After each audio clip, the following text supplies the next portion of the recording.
while they are in third place in the Metro Division after Monday night's game, there might be some little bit of soul searching to do over the holiday break.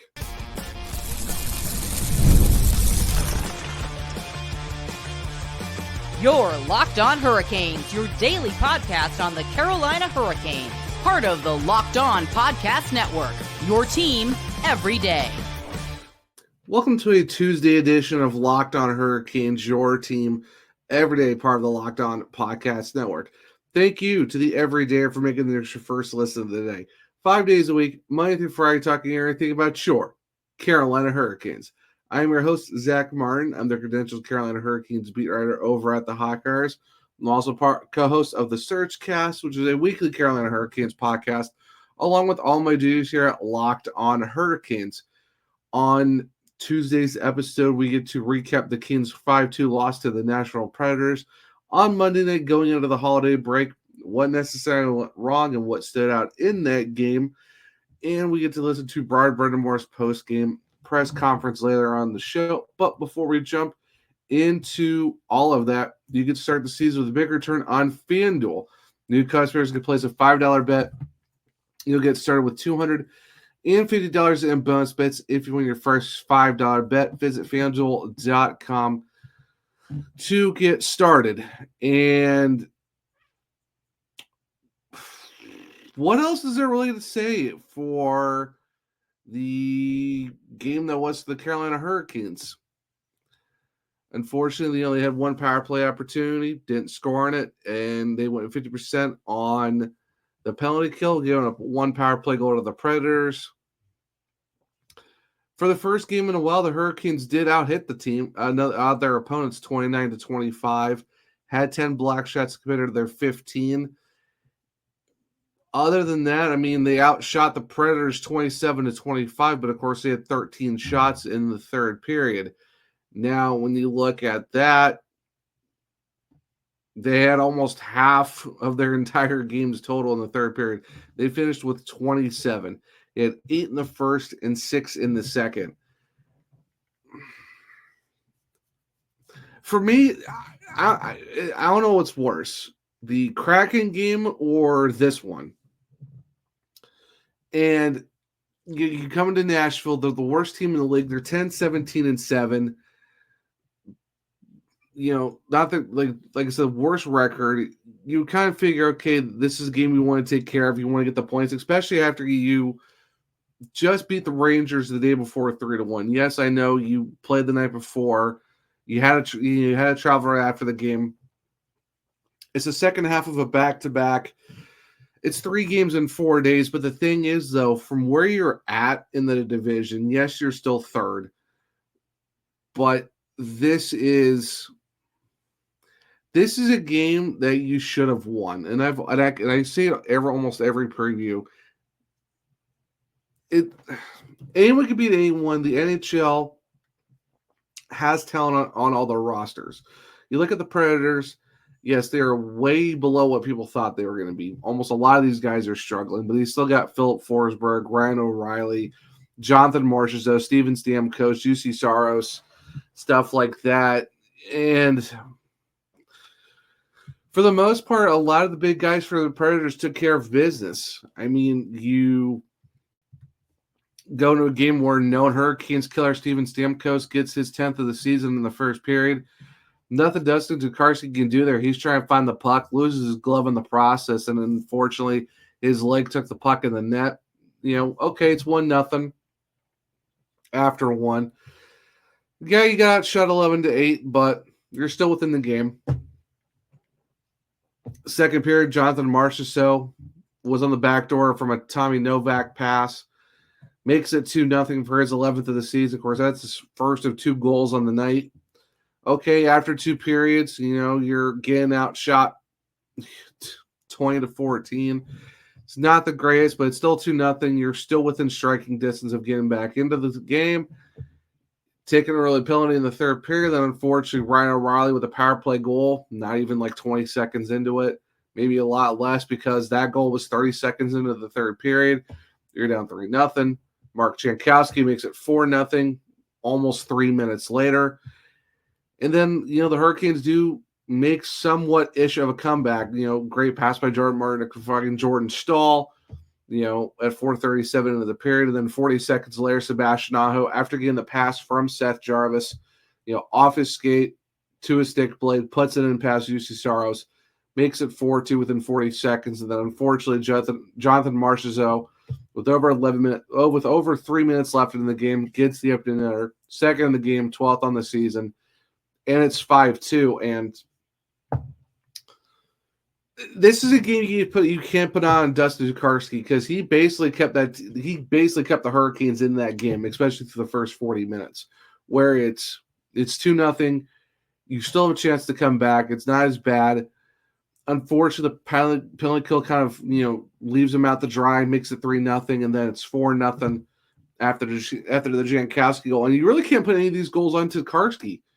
He was making huge saves on pretty much the entire game. And I wrote an article that came out for the Hockey Writers on Monday saying it was mainly talking about Peter Tkachuk, how he isn't the problem. He isn't the issue.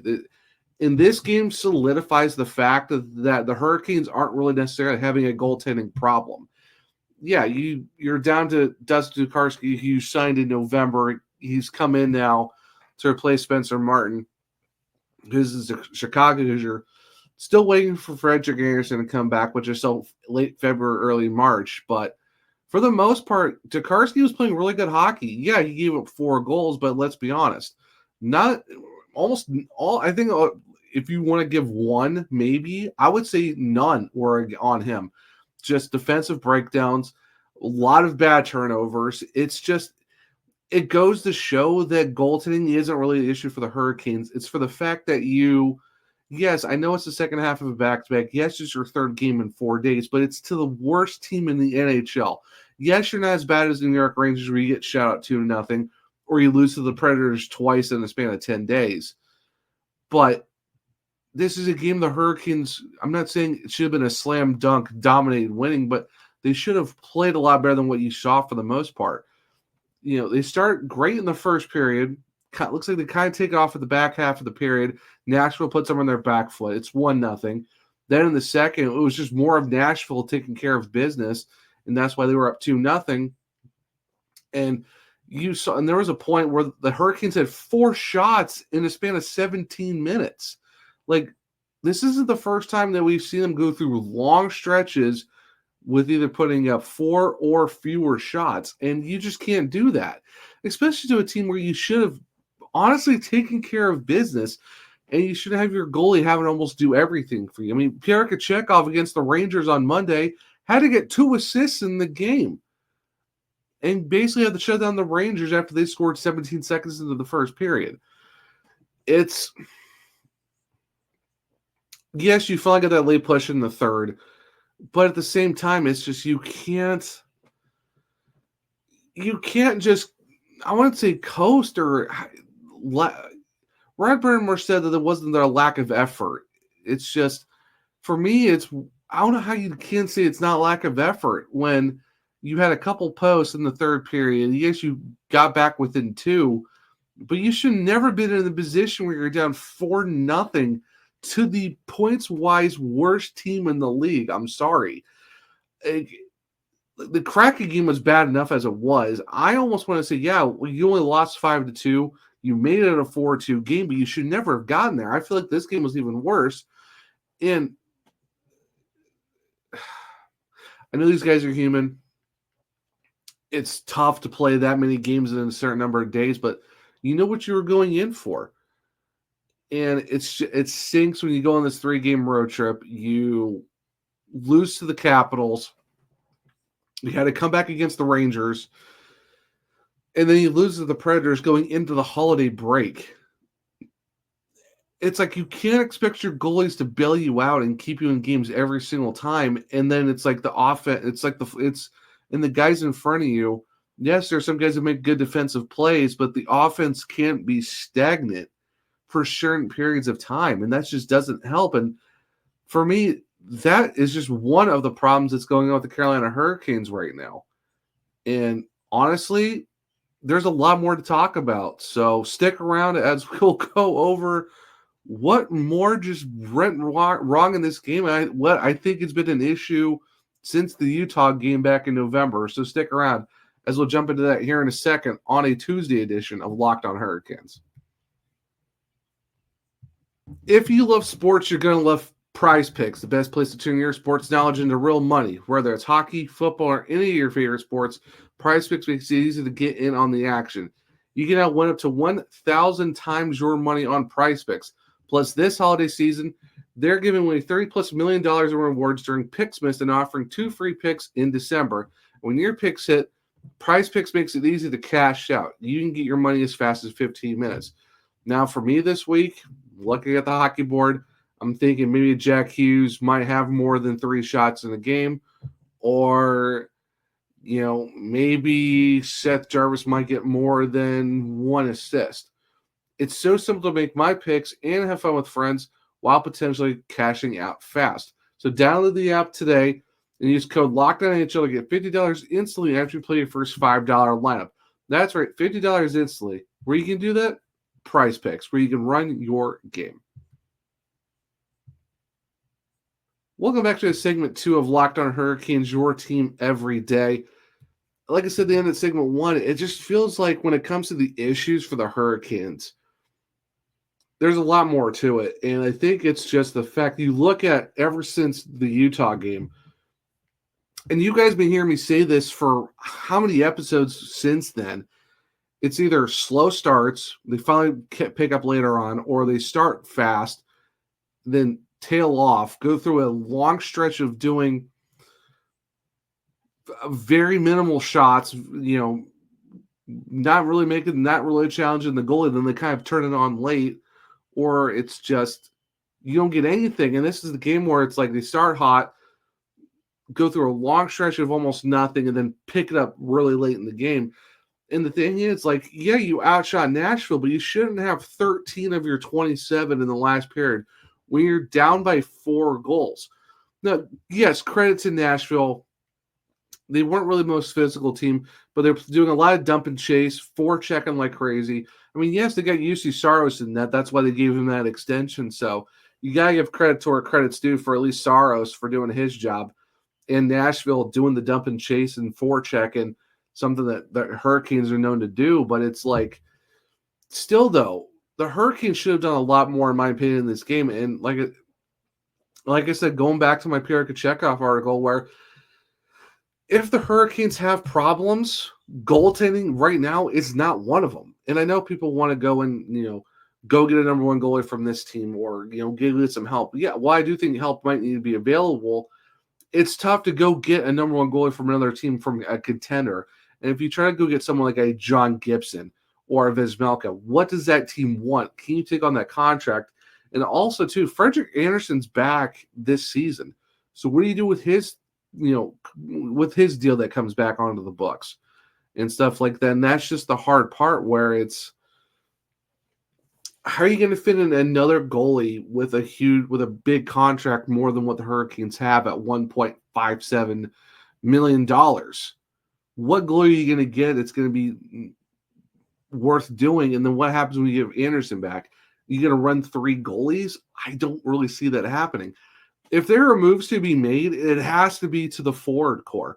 I'm sorry, but a lot of these guys, and we're going to hear from Rod Brind'Amour, in the segment 3, a lot of these guys have cooled off. While Martinez still leads the team, I mean, he's got an assist, for his 45th point. He's kind of, got a little bit, he's cooled off a bit. But that's because of the fact that you see all these the line changes are getting crazy now, where it's almost like every game we're seeing different lineups going into the game, and then during the game it switches. So the consistency of the lines aren't really being there, outside of maybe the Jordans and Carrier, who've been on an absolute tear in the last couple of weeks. But, you got Andrei Svechnikov on the 4th line with Jost and Blake. You got Rosovic up there with Aho and Jarvis. And then later in the game, you see Kotkaniemi, Svechnikov, Nietzsche, because Jack Jury's out. It's just one of these things where the forward lines aren't really clicking. They're having to switch up a bunch of guys together to get some going. The defense, I think Gostisbehere and Walker probably played their best game in a while, chemistry-wise. against Nashville. Of course, Orlov Chatfield still does their thing as they're the best plus guys right now on the team. And then Slavin, he had a lot of good, interceptions in the game overall, but the problem is the fact that this team, for whatever reason since Utah, is not playing 60 minutes of Hurricanes hockey. You can tell that's really annoying Rod Brind'Amour, because I don't know how many times he had to keep telling these guys to, we need everyone to step up. We need guys to do this. The big guys aren't scoring, and it's just, I don't know what the dysfunction is or what the disconnect is right now, but you can't have a game like that against the Rangers for the second time this season, and then you go and play a team that you should take care of business against, and you play down to their level and to the point where it's even worse. You lost to a team who was 10, 17, and 7, the worst points team in the league. Like they're like this team, like the fans are asking about how they could try to buy out Brady Shea's contract, for which is a 7x7. Like, a lot of these guys aren't playing well. Like, there's a lot of minuses on this team. The defense isn't that great. Roman Josi is a minus 21 going into this game. It's just one of those things where, while I'm saying games aren't easy, you should be able to take care of business. And right now, whatever reasons, the Hurricanes are not taking care of business against teams that they should be beating, and that's definitely a level of concern for where you're at right now. Like, yeah, you got 2 goals, but you shouldn't have been down 4-0 to get 2 goals in 40 seconds. Granted, yeah, it's good you didn't get shut out by the worst team in the league, but it's still at the same time, you can't rely on that third line to bail you out all the time. And it's just, it's tough. It's tough to see because you saw the hot start the team had. You go into the Western Canada trip, you go beat the Canucks, you beat the Oilers, you beat the Flames. Like, you go 5-1-0. The only team you lost to was the Blues in that 6-game road trip. Going on the 3-game, even going on the 3-game trip, we're going to Colorado, same day travel because of the snow. You got Vegas a couple of days later. You really put it to the Golden Knights. And then you lay down a stinker against the Utah Hockey Club. Then ever since Utah, it's been 500 hockey. You get embarrassed by the Kraken at home. You get absolutely throttled in a back-to-back by the Florida Panthers coming out of Thanksgiving. And now, and that's after you had to make a comeback win against the Stars, who was also struggling, but at the time was one of the best Western Conference teams. You came back against the Rangers with Spencer Martin in the net. You shut out the Ottawa Senators at one point during this whole stretch, and then it's like you lose 5-2 to the Predators. Granted, yes, you're not the Buffalo Sabres, who just won their first game since November, 7-1 to the Islanders, oof, Maroons. Yes, you're not as bad as the New York Rangers, who healthy scratch Kreider and get absolutely bulldozed by the Devils. Yes, you're not the Predators. You're not insert struggling team name here. Yes, this team is still third in the division. Thankfully, a lot of those wins early on got you a lot of cushion. Yes, you have 3 games ahead on the Pittsburgh Penguins. Yes, you're 6 points ahead, which is great. You give yourself the opportunity to have some cushion where you're 3 games points-wise are better than the Penguins, and you have 3 games in hand. So where if you win those 3 games, win 2 of them, at least you give yourself an opportunity to be back to double digits ahead. But at the same time, you cannot be playing 500 hockey right now, especially when you saw the great start they had. And yeah, the team is struggling right now, and I'd rather have this team struggle right now. But this is a long stretch of games where they are still struggling, and you're going to winter break, losing to a team like the Predators. You got the Division League New Jersey Devils later this week on Friday and Saturday. You're in New Jersey Friday with a morning skate at 9 a.m. at Lenovo Center before you travel to New Jersey. You got them that night, and then you come right back to Carolina the next day to finish off a back-to-back home and home set. against the division leaders, where that's a huge 4 points on the board. You have to split. You have to at least split. You got to get 2 of the 4. 3 out of the 4 would be fantastic. I don't care if you lose in overtime or a shootout, but you have to take at least one of those games as a win. If you get 3 points, fantastic. And then you finish out the year against the Columbus Blue Jackets on the 31st. You have 3 more Metro Division games before the new year starts. And if you're Carolina, you have to at least win 2 of those games. Out of 6, at worst should be 5. You should have 5 points, maybe 4. I don't know. Either way, you have to take care of business for the next 3 games when you come out of the holiday break, especially for the fact that you got the Devils, who are legit. They are legit right now. You got to take care of business against those guys, and you can't do that when you play down to the Nashville Predators. I don't know. Eric Tulsky and those guys are making phone calls and trying to figure out how to make this team better. But for me, it's not goaltending. Goaltending isn't the issue. It's the forward core. The forward core has absolutely just dried up. Defense-wise, Brent Burns isn't scoring goals. He's maybe getting assists here and there, but he's not the Brent Burns that was 2 years ago who put up 61 points and set a new defense points record in a season. He's just not there. Dmitry Orlov is playing well. Jalen Chatfield's playing well together. I mean, those two are lights out every night. Shane Gostisbehere is top 5 on the team in points. He's leading the defenseman by a wide margin. He's been great. Sean Walker's, still trying to learn the system, and of course, it takes forever for a defenseman to do that. But he's been playing well too as of late. But Brent Burns, I mean, where is? I know he's taking a step back, but you need that production out of him. The Hurricanes need the defense to help out scoring wise, especially when the forward core is drying up. I mean, you're not seeing a lot of shots from Svechnikov or Aho or Jarvis in this game. And I can't put blame on Jarvis because at least he's trying to put a 200-foot effort in every night on both sides of the puck. But you can't rely on your third line, air quotes, with the Jordans and the Carrier. You can't rely on those guys to do everything. You can't rely on Martin Necas to multi-point your way out of a game every single time. You need the big boys to score. You can't rely on Jack Roslovic to bail you out every game. Eric Robinson, Jackson Blake. I wish Jack Drury was back, but he's still out for another, I think, 3 weeks at this point with a broken hand. Something has to give to where this team was almost scoring 4 goals a game. They scored 20 goals so early into the season. Now you can't even get them to score 4 goals in one game anymore. Right? Now it's like almost 4-2, 4-3 at this point. It's still trying to be optimistic. Yes, it's still early in the season. There's a lot more hockey to go.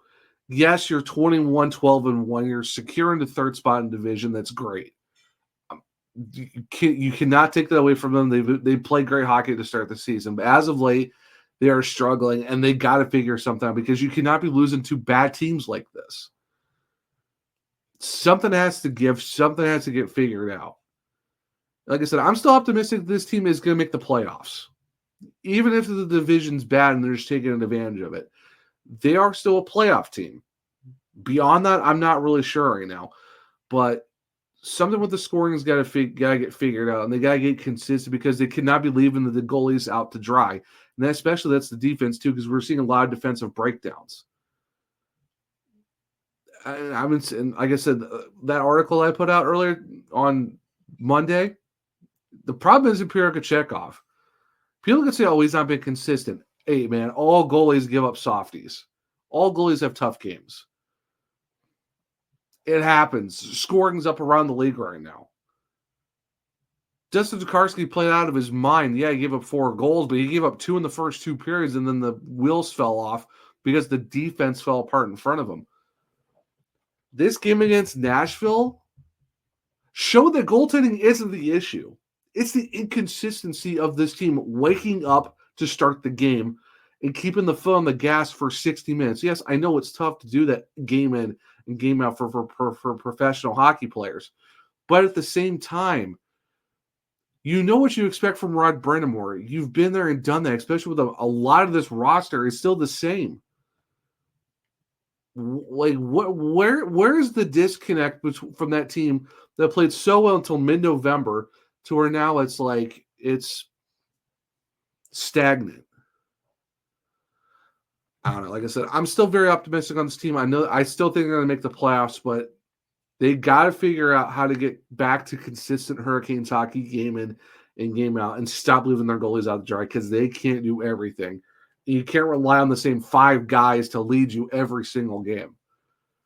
It is a effort, 20-man effort from everyone, and hopefully it gets figured out. And Rod Brind'Amour says the same thing in his post-game press conference, which, you know what, stick around as we'll listen to that here in a bit on a Tuesday edition of Locked On Hurricanes. The NFL playoffs are almost here, but it's not too late to get in on the regular season action with FanDuel, America's #1 sportsbook, because right now, new customers can finish the season strong with $250 in bonus bets if your first $5 bet wins.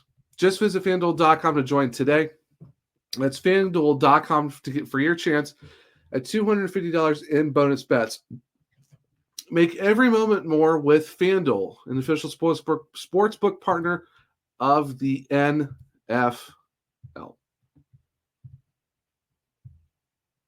Welcome back to segment 3 of Locked On Hurricanes, your team every day. Like I said, at the end of segment 2, we're going to listen to Rod Brind'Amour give his post-game press conference thoughts after the team's 5-2 loss against the Nashville Predators. So, without me rambling on going into it, let's just jump into that right now with Rod Brind'Amour after he met with the media following the loss to the Nashville Predators.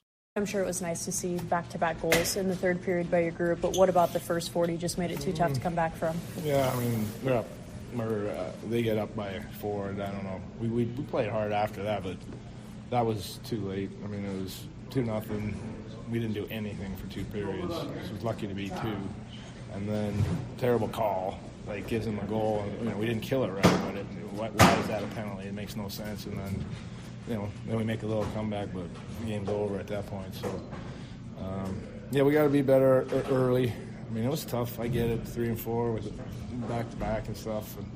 But we got to our game, but it was way too late. As you have time to reflect on this road trip in entirety, what are your overall takeaways? I think we started out good at the start of the season. I think we came out of the gate, 20 guys going good, and we've kind of tailed off a little. We got a few guys that are just their game's not there, and we need them, especially at nights like this where we need everyone to contribute, and we're missing some pieces here.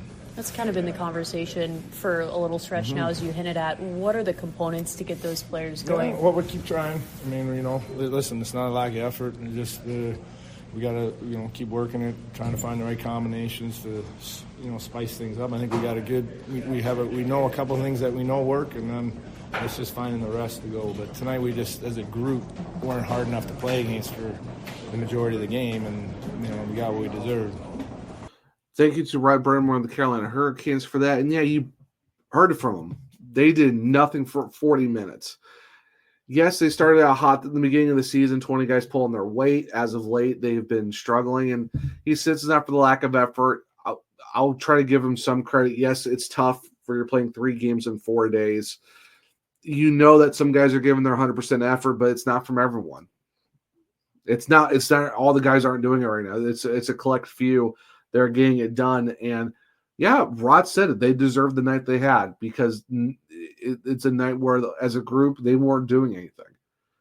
Yeah, you score 2 goals in the third period, but by then you're down 4-0. Now you're racing against the clock to score 4 goals just to tie the dang thing, and then you gotta go find a 5th. Coming back from 2 goals or 3 goals is tough, but doing it against 4 after 2 periods of meh hockey, that's tough. Like I said, I'm trying to be optimistic with it. It's a tough night. You're going into the winter break. It's 3 games in 4 days. Try and be empathetic with the fact that these guys are human. It happens. It makes sense. But at the same time, it's like, dang, that's a game you wanted. That's a game you wanted to win. You didn't get the job done. Yes, you're still 6 points ahead of fourth place. You're in a playoff spot. You got games in hand. It's just, you got New Jersey coming up. This would have been a great way to go into the holiday break. Back-to-back wins against the Rangers and the Predators. You got the Devils coming up. You're feeling pretty good about yourselves. Unfortunately, you lose. Maybe there's some soul searching that needs to happen over the break, but this is just one of those games where it's like, man, you wish you had that one. You wish you had that game. It's just, right now it's tough. And you hear Hannah Yates ask him, it's been the talk as of late. It's just, collectively this team is struggling scoring goals and playing Hurricanes hockey. It's like, what do you do? And it's just, Rod says, and try and spice the lines up a little bit. They know they have a couple things that work, like the Jordans and Carrier, Orlov, Chatfield. Those guys are all working together.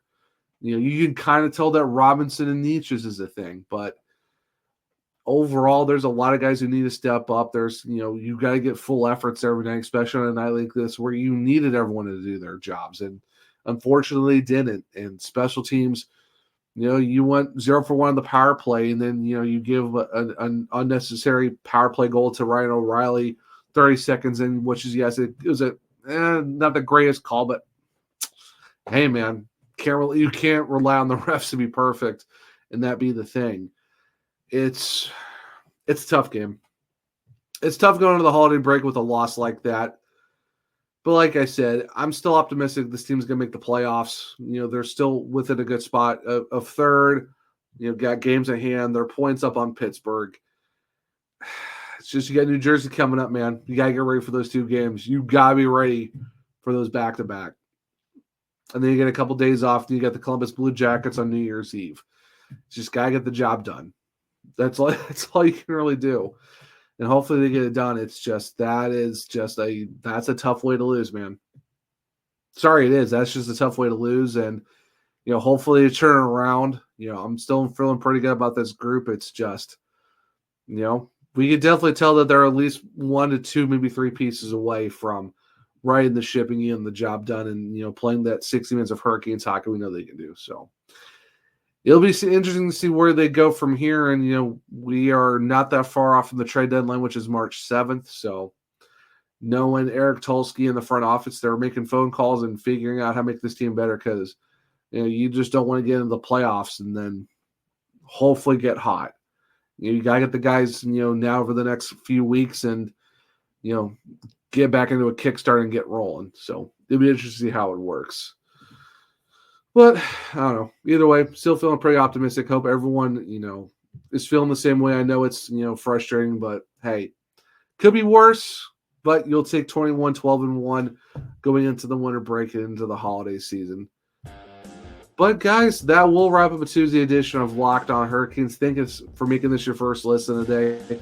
For your second listen, check out Locked On Fantasy Hockey. Become a hockey fantasy expert and get the edge over your league mates with daily tips from Steal and Flip. I'm Locked On Fantasy Hockey. YouTube or you with